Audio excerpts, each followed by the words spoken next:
are watching Germantown Municipal Television, your source for everything Germantown.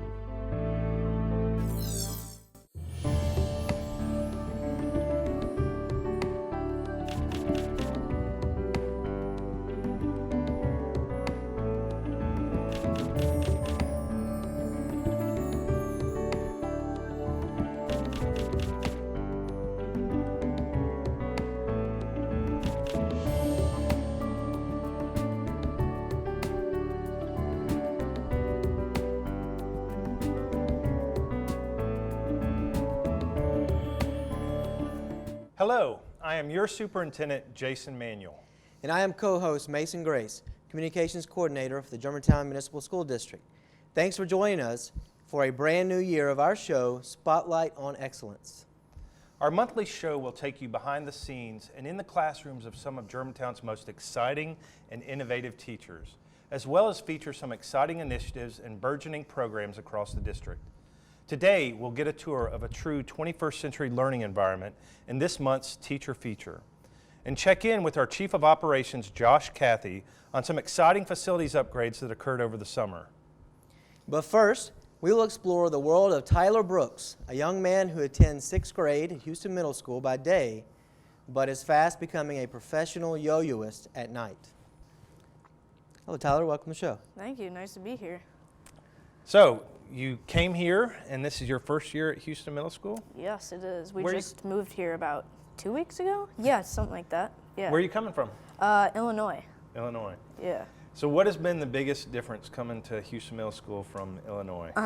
Periods. We have not had periods. We our class would travel as like a group, but now I get to meet more kids, and right now I don't really have that friends, which is kind of sad. But well, you're new. It takes time. Yeah, it takes time, but I think it gets me to like meet a lot more kids and know who's who, and Right. meet all the teachers, and yeah. It's really like a high school schedule, the way you move from class to class to class. So when you come to Houston High School, it'll be a similar experience. It won't be a big transition for you. So what do you like about Houston Middle School? What's one thing that you think that you like so far? The teachers are really nice, and I also like having a locker. At my old school in Hamilton, we only had like coat rooms, and it was really bad. And you're from Chicago, is that right? Chicago? Yeah. Great. So it's almost like coming from a big city to a small town, kind of in a Yeah. way, right? What's your favorite class so far? I'd have to say social studies or English. Social studies or English, okay? Yeah. Great. And what do you like about social studies? Well, I like that it's kind of easy for me, even though it's kind of hard, but I like a challenge. That's really nice. Something I like about English is the teacher's really nice. She has exceptions though and stuff. No, but, that's good. Yeah. Well, you're here because you have a special talent. Yes. And it's throwing or doing yo-yo. But you have other hobbies too, don't you? Yeah. What other things that you like? I like to play soccer. I like to run. Yeah. What else do I like to do? I like to do a thing called the kendama. It's a Japanese skill toy. Yeah. But you would say yo-yo is by far your favorite activity? Oh, yeah. How did you get into throwing, I think is the term you use, right? How did you get into it? Yeah, well, about 2 years ago, a kid at my summer camp, St. Stan's, if I remember, yeah, this kid gave me a yo-yo, and because I traded it for like a rare Pokemon card or something. Yeah, and I let a kid try it, and I was like running around with my friends. Then he lost it, sadly. So then I had to go get a new yo-yo, and then I discovered this place called Cat and Mouse, and that's where some of my teachers taught me how to do the stuff that I do today. Oh, wow. Yeah. Well, there's an old James Bond movie where they actually have a weapon yo-yo. I don't know if you've seen that. It's a big blade that they shoot at people. So tell us your interest. I know you're not in it, so you can use it like a weapon to hit people with your yo-yo. What is it that you like about the yo-yo? I like that it's relaxing. Yesterday when my dad was helping me with my homework, I was like, I'll be back in 10 minutes, and I just started throwing my yo-yo and listening to music and stuff. So I think about any kind of sport or anything, you have to put a lot of time into it. So when you started, I mean, you just picked it up, but then like how often do you practice a day now? Like, what do you think? Like, to really get to your level, how often do you have to practice? Maybe about 1 or 2 hours a day. On weekends, maybe about 3 or 4. Wow. Yeah. I have a lot of spare time on weekends. We don't have that much homework on weekends. Now, it seems like your practice has paid off. You're actually winning some contests. Tell us about some of your accomplishments throwing. Well, I actually made a yo-yo bucket list, and that was basically what I wanted to accomplish, some of my accomplishments, and those were win a contest, win 3 contests, cross that off, go to the world contest, high five Gentry Stein, which is a world yo-yo champion. I really like him. And that's really much all. I like to teach a lot of other kids. I'd like to get sponsored. That's one of the things. Wow. Yeah. And I think we have a video of a competition. I've seen a video of a competition that you've done. It was great seeing you do that. And I see a lot of personality in that. Is that part of the judging, that to show some personality? Is that just your personality coming out? Yeah, sportsmanship. They also, I heard that they sometimes look at you to see what your mood is. You want to have a happy face on when you compete, or even if you do really bad, you still want to go like, okay, well, maybe next time. And you got to sell it. Yeah. Well, I think what's important is let's see you yo-yo, because that's your real skill. So, All right. I think, Mr. Grace, you're going to help us with the table. Sure. Now, what type of yo-yo are we using? Tell us a little bit about. All right, so you've probably used a responsive yo-yo, which is like you throw it down and it comes back up to you. Right. I had an old Duncan. Yes, that's what I used. Well, this is a yo-yo that doesn't come up. Okay. Tug on it? No. No. No. So what you're gonna do is you're gonna pretend like you're flexing your muscles. You're gonna put it in front of you. Right. And then Throw it down. throw it. All right, and make sure that the yo-yo is going like this, not like that. So, yep, you're good. And you throw it straight down. Straight down. Okay, now what? All right, now put your index finger in front, Okay. like that. Right. Then And pull like it. this. Put it on. Okay. This All is where I'm right, going to get lost. so your index finger. Ah. All right. Well, let me see what you can do first, because Oh, I think yeah. it's more. Show us some of your tricks. All right. Here we go. And do they have names? I don't really exactly name them. I just come up with them and see what's new. I like to experiment most of the time.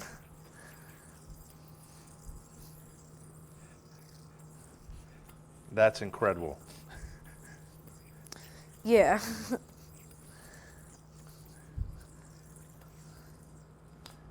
Wow, Tyler, you definitely have a talent for yo-yo, and obviously I can't even get mine to come back up. Well, keep trying. Don't give We up. will. That's what I did.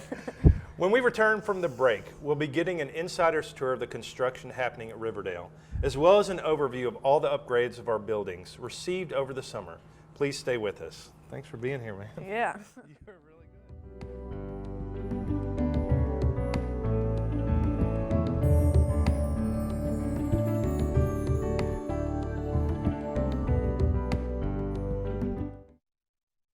Right, mi cariño. So like I said, everything I learned about cooking, I learned from Grandma's empanadas. Shall we go again? Yep. Mix beef with the onions with the peppers with the paprika with the garlic with the oregano with the cumin. Got it? Got it. Throw in the olives, stir, season, stir again, pour out the flour, roll out the dough, make a circle, drop in a fistful of filling, fold over, press down, and ta-da! Most parenting is hard to do in just 2 minutes. But 2 minutes twice a day making sure they brush is easier, and it could help save them from a lifetime of tooth pain. Pretty much a good day for me would be people leaving their hands off of me. I'm always called names.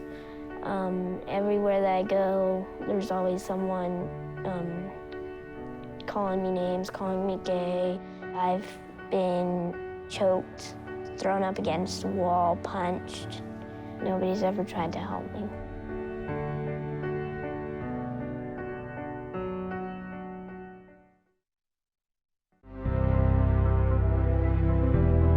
watching Germantown Municipal Television, your source for everything Germantown. Okay, we'll get it. Welcome back to Spotlight on Excellence, a monthly program where we showcase some of the amazing things happening in and around your Germantown schools. In the studio today, we welcome back Josh Cathey, Chief of Operations for the district, and he's been a busy man this summer. Thanks for being here, Josh. Happy to be here. Josh, we actually filmed some footage today at the construction site. So tell us a little bit about what was going on this morning. Sure, yeah, this morning we were actually finishing up pours of slab on the 2 south classroom wings, and also we were finishing up a pour that was putting in the footings and finishing out the retaining wall for the multi-purpose area that's actually kind of the connector between the 2 buildings, which is going to be used as a multi-purpose space for gym, for cafeteria time, all different types of uses, and it's kind of the connector between the 2 buildings. So that's what we saw this morning on site.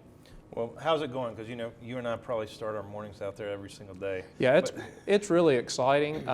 We're getting to the stage now. The underground work is almost done, and the underground work is very important, very necessary, but it's not really exciting work going out and seeing a big pipe under the ground.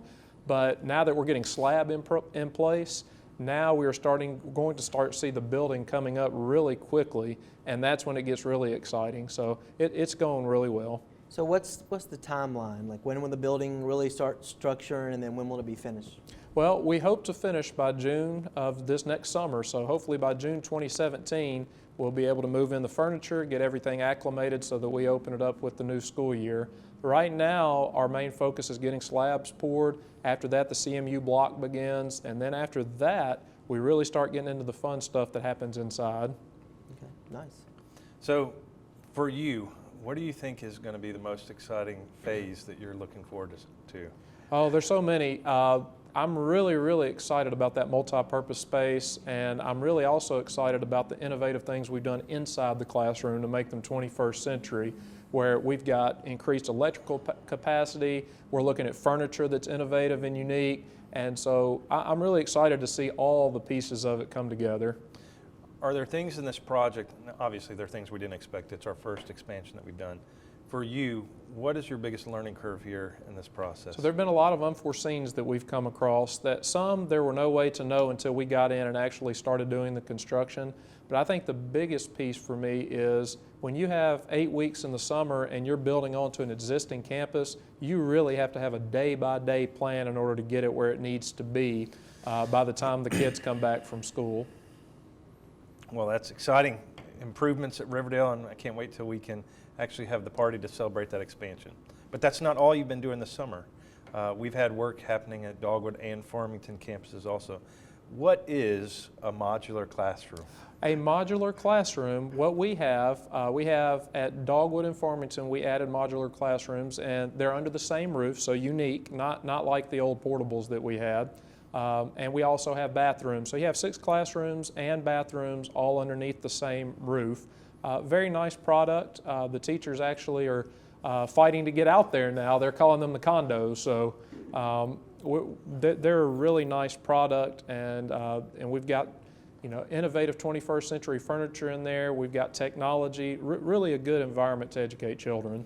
And then also the entry is different too in the modular classrooms. They're not opening into the classroom itself when they enter into the facility. That's absolutely right. There's a hall that runs the length of the building that acts as an entryway. So when you go in, you've got multiple accesses. And then there's also an exit that's on the other side of the expansion too. Now, I also heard the teacher saying that it's a treat to be out there. It wasn't anything like they expected. So can you explain some of the features that are in the classroom? I know I saw some carpet. I saw, like you said, like really nice bathrooms, new bathrooms back there. What else is out there? Sure, so we've got the carpet like you said. We've also got motion sensor lights where you come in, they're LEDs and they're sensitive to motion, so we don't have to worry about lights being turned on, turned off. And in addition to that, the classrooms have a window. That may not be something that you feature, but it's a very nice feature to have where each classroom has its own window, its own whiteboard, its own space. And the bathrooms are very nice, and the faculty have their own restroom out there. So we're really excited about it, and we think it's a real improvement from a security standpoint too, to be able to lock that building down where kids come in and they're all under one roof where they're not having to constantly come and go from the main buildings. And I know we wanted to make these really nice, not put old furniture in them, and so I know that we got some of the active panels with touchscreen TVs, and then I think the furniture, right?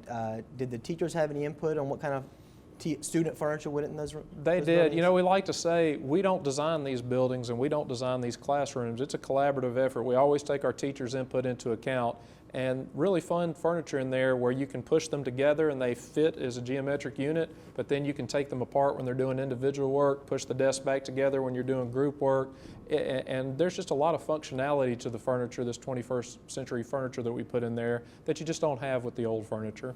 But technology also plays a role in the classroom setting. And I know that Mr. Grace, your team, and Mr. Cathey, your team have worked hard to include technology into these modular classrooms. What are some of those things that we see in this classroom?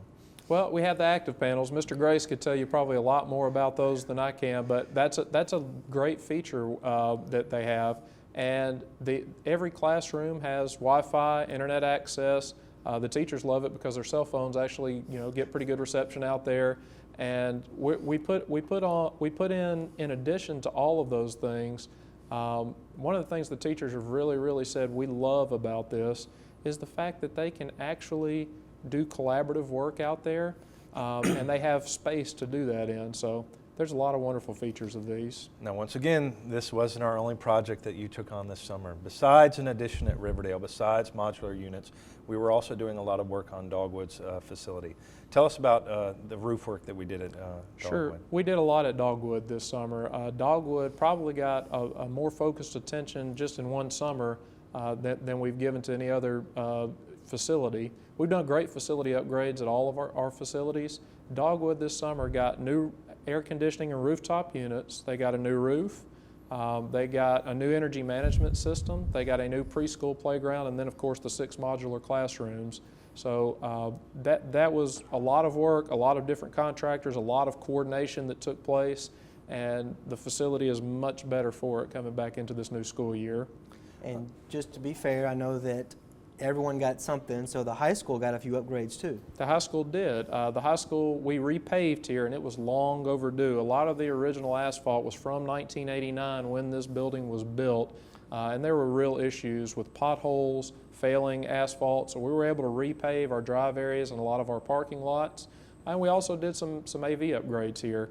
We got a new projector in the auditorium that's already getting a lot of use, and then of course the Jumbotron out on the football field that's already getting a lot of use and will get a lot more use in the future. Well, Mr. Cathey, I know that you don't want most of our summers to be like this, but it's impressive what you have done for our district, so thank you. Stay with us. When we return, we will explore one of the winners of GMSD's Crash My Classroom contest, an all-around outstanding educator, Michael Robinson. During the break, thanks to the help of our state-of-the-art television studio, we've created something special to run on our new state-of-the-art Jumbotron. Please enjoy this short video featuring our school board.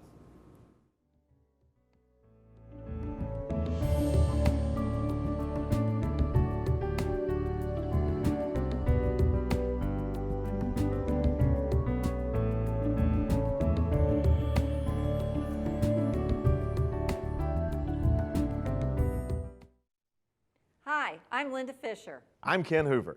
I'm Natalie Williams. I'm Lisa Parker.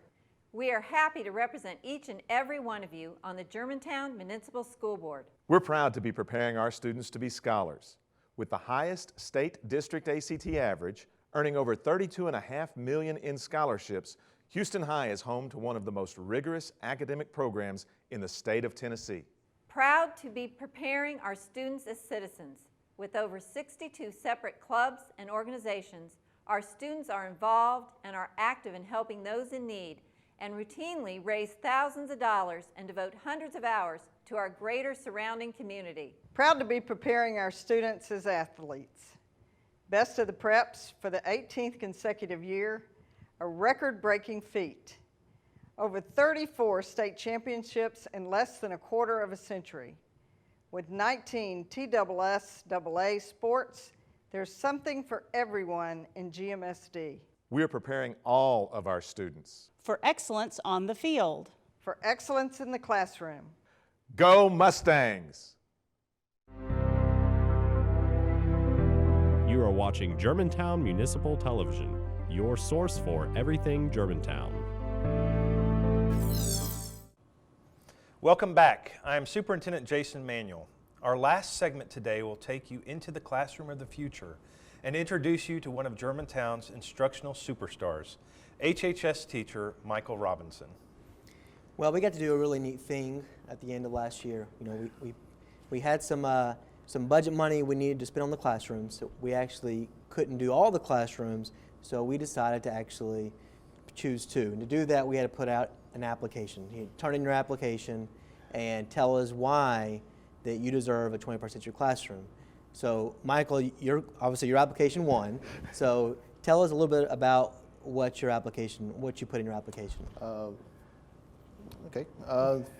First thing I wanted was, because what I've been doing in my class a lot the last few years is more collaborative student group work. So I wanted some kind of seating that would, be more conducive to that. And so I did a lot of searching for different types of seats, and I came across it. It looks kind of like an adult high chair almost. I think it looks like Captain Kirk's captain's chair where it spins around. And so it's these chairs on wheels, and they can spin all the way around 360. And so I found a couple of chairs like that, and that's one of the ones that was put in the room. And they've worked really well. So I was real excited about getting that. And I kind of wanted a home feel as well. So when the kids come in, it's a little more, not as sterile or not a scary atmosphere, just a more comfortable atmosphere. And that's one of the things I asked them today in class. I said, I got to go be interviewed. I said, what should I tell them about the room? And one of the kids says, I love the seats. Another kid said that it just feels more comfortable. It's just more relaxed. And a lot of that said I wanted different types of floors, and so I kind of got a laminate floor, kind of like what's here.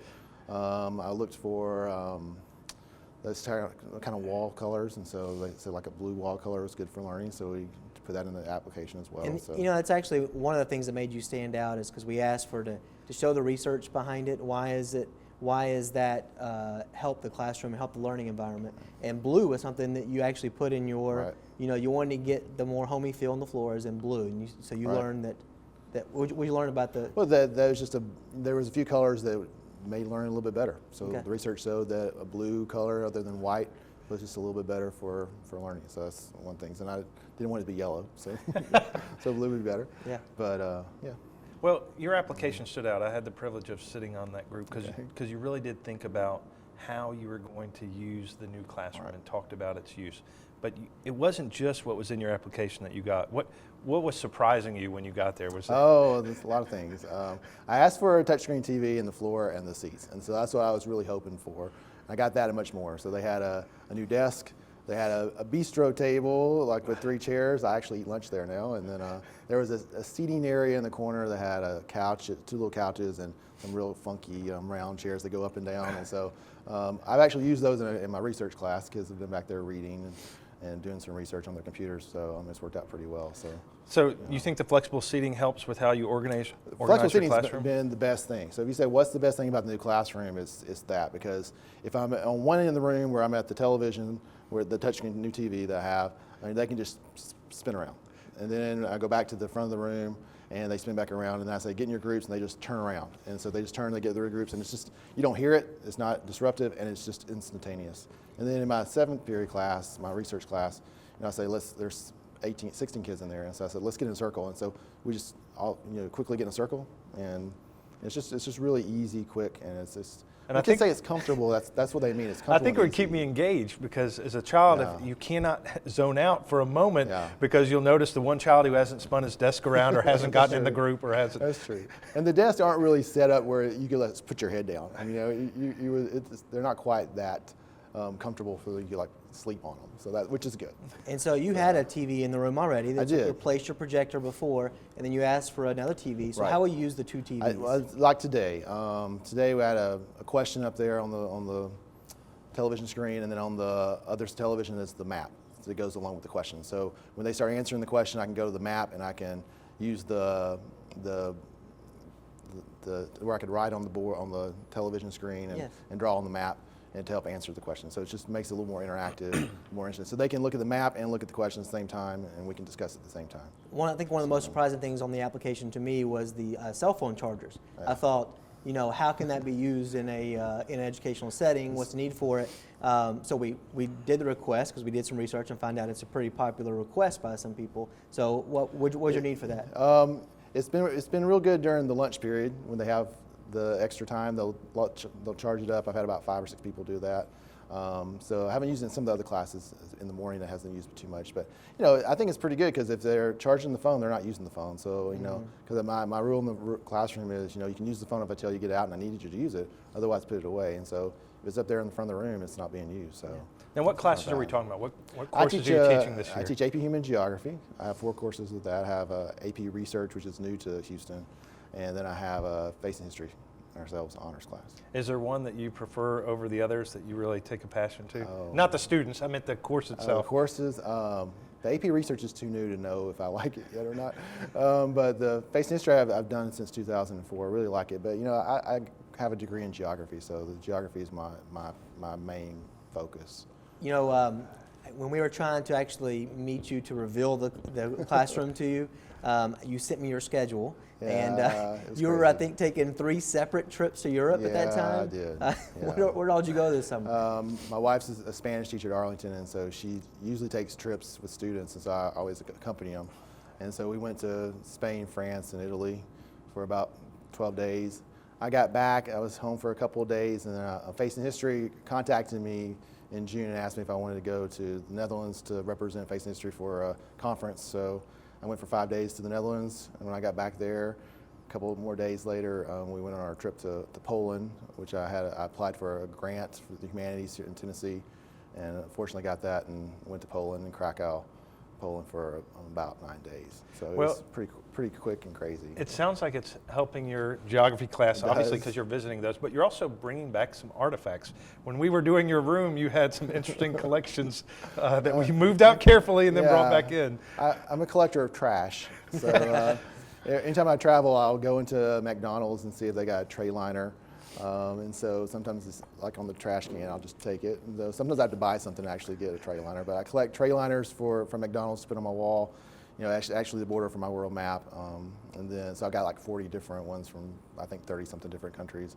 And I've got cans that I collect as well from all over the world. So Coke cans and I'm sure the students are looking forward to taking your course and really experiencing that 21st century classroom. That's great.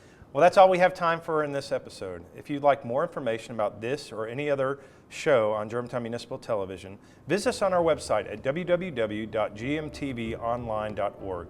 Until next time, this has been Superintendent Jason Manuel for this month's installment of the Germantown Municipal School District's Spotlight on Excellence.